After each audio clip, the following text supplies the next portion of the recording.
Good morning, everyone. I hope you guys had a great weekend, a great long weekend, and are ready to get back to schoolwork this week. So, we are here today for our first read aloud of the week. And this week, we're going to transition into nonfiction texts. So, if you remember, fiction is fake. So, fiction stories are made up stories, and nonfiction are real. So, nonfiction gives us real information about real things. So this week we're going to read two nonfiction texts, and our first text is called Animal Dads.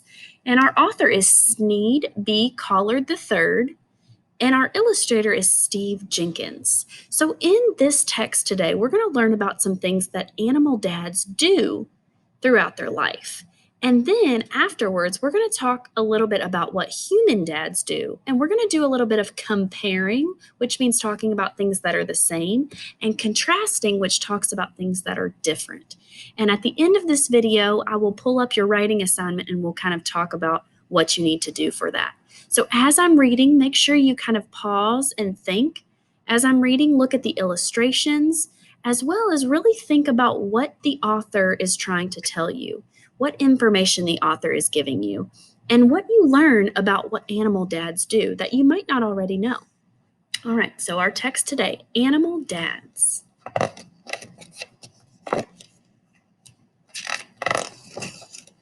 Dads do many things.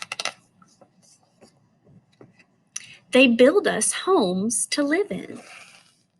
So here we've got a dad. And then we've got some facts over here. And this is how each page is going to be set up. So first, dads build us homes to live in. It says a stickleback dad builds a nest out of pieces of plants. The female stickleback lays her eggs in this nest. The male fertilizes them. Afterward, the male drives the female away, but his job isn't over yet.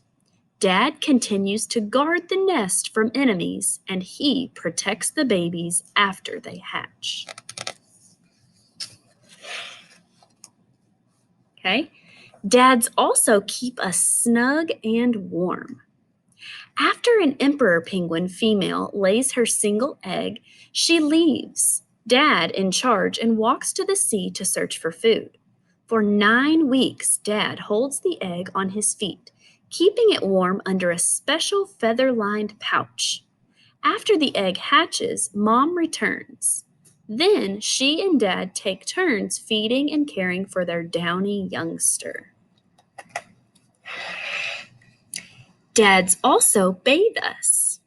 Prairie vole dads share all the duties of raising their kids. They help dig underground nests and tunnels for their babies to live in.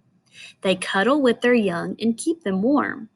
When a baby gets dirty, Dad makes sure to get it a good bath. All right, so this is like the cover. Dads also just tidy us up. Gorillas live in close family groups.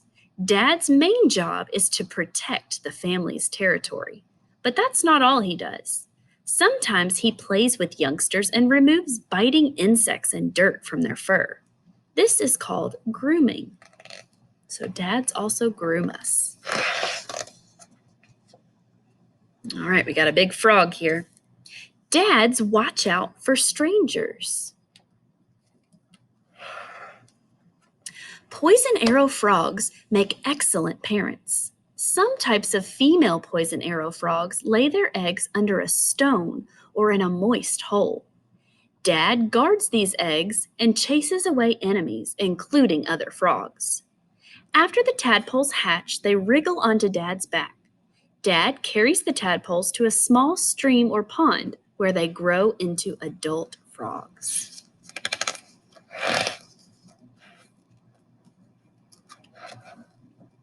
Dads also shelter us from harm. Like stickleback dads, some cichlid fish are active fathers. They build nests, guard eggs, and may even find food for their babies to eat. If danger comes along, some cichlid dads protect their young in an amazing way. Dad opens his mouth and the babies swim inside. The babies stay inside his mouth until the danger has passed. So this is them swimming inside the dad's mouth. Now he's not eating them, he's just protecting them until the danger goes away. Dads also feed us. Beavers are famous for cutting down trees to build dams and lodges.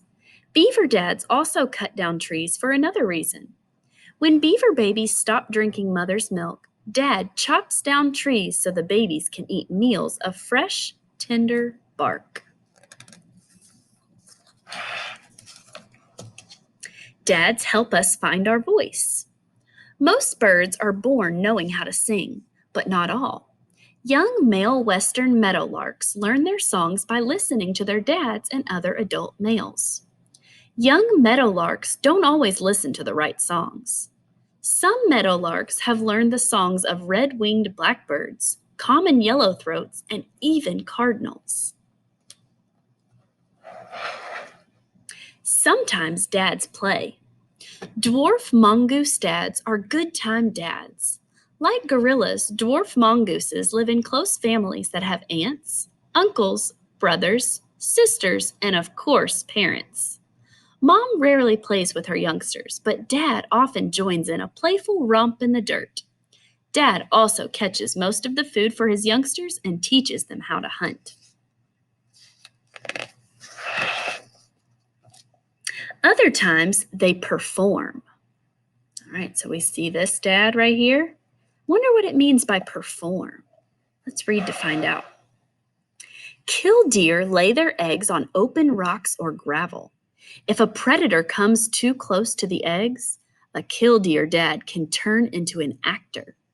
Often, he starts shrieking loudly and pretending he has a broken wing. With luck, the predator will follow Dad and leave the killdeer eggs alone. So that's the dad right here, that's shrieking and making loud noises to pretend he has a broken wing to distract the predator away from the eggs. Dads have their ups. To spawn or reproduce, salmon return to the same river or stream where they were born. The trip can be difficult.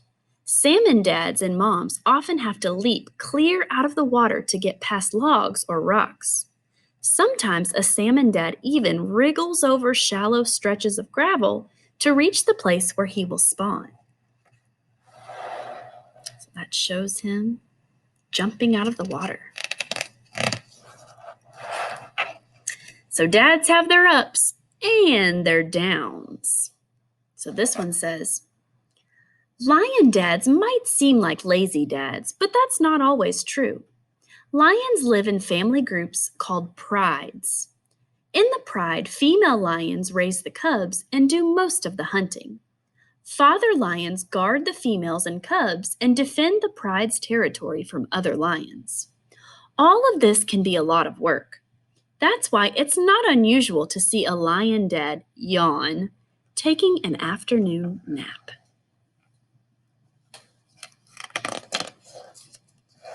Some dads go away. Many baby animals never get to see their parents. After gopher tortoise dads mate with gopher tortoise moms, the dads go their own way. Mom buries her eggs in a shallow nest in sandy soil. Then she leaves as well, never to see her babies after they hatch. Some dads always stay. Wolves live together in packs. Each pack is led by a male and female wolf who mate for life. After a new litter of babies is born, Dad leads the pack on hunting trips and brings back meat for the pups to eat. Dad also protects the pups, plays with them, and, of course, teaches them how to howl. Dads work with moms. So here we see the dad and the mom working together. Like gopher tortoises, most reptile parents leave soon after they have mated and laid their eggs. Nile crocodiles are different. Nile crocodile moms and dads watch over their nests and carry the babies to water after they hatch. Dads also work with moms to chase away predators until the babies can look out for themselves.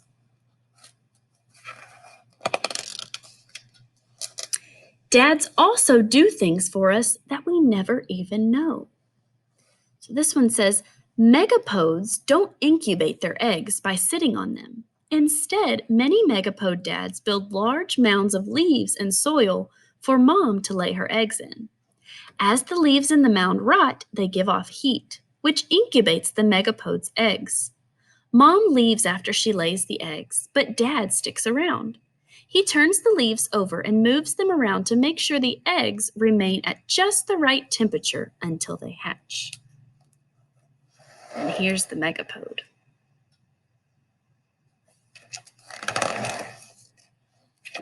Babysitting dads? You bet. Tamarins are small primates related to monkeys, gorillas, and people. Tamarins live in groups. Dads often help care for the young, including sharing the babysitting duties. If a curious tamarin youngster wanders away, Dad runs after it and brings it back to the family. House cleaning dads? Sure. Desert isopod dads and moms dig and defend the burrows where they raise their young. Dads also help with house cleaning. Both he and mom carry out soil and refuse from the burrows. Desert isopods don't live very long. Both parents die soon after their young are born. Dads that give birth? It's hard to believe, but yes, one or two. After mating, a seahorse or pipefish mother transfers her eggs to the father. Inside Dad's special belly pouch, the eggs hatch, but the young fish don't swim out right away. They feed from blood vessels that line Dad's pouch. When the babies grow big enough to survive on their own, Dad gives birth. The babies swim out into the ocean.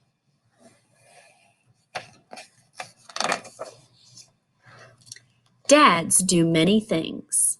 Dads are many things. And that is the end of our story, Animal Dads. So I'm going to go ahead and transition over to your writing assignment now. Okay, so this is what your writing assignment is going to look like. You're going to have the video on the first slide, and then on the second slide is where you're going to do your writing. So let's look at our question. It says, how are animal families like human families? So that's your big question that you want to ask yourself. How are animal families like human families? Okay, now on this side, it says, describe an animal family from the book. So you're going to use this text box right here to type about one of the animal families from the book. Okay, so you're going to describe what the family does, what the dad does. Okay, something you learned from the book about one animal family. Then on this side, it says, how is this animal family like your family? Okay, so on this side, you're going to describe the animal family that you choose from the book. On this side, you're going to tell me something about your own family that is similar to the family of the animal that you chose from the book. Okay, so one more time. How are animal families like human families? That's your big question you're going to try to answer. And to do that, you're going to choose one animal family from the book, describe what that animal family does, and then you're going to tell me something about your own family and what your own family does that is similar to the animal family that you chose from the book. All right, so again, watch the video on the first slide, and then on the writing assignment, type in this box and this box, and then make sure you turn it in when you are finished. Good luck. Don't forget that if you need me, just go ahead and click on that Google link for virtual office hours, and I will help you with this assignment. And if you need to go back and listen to the story again, it's on slide 1. Have a great day, and I will see you guys on Thursday.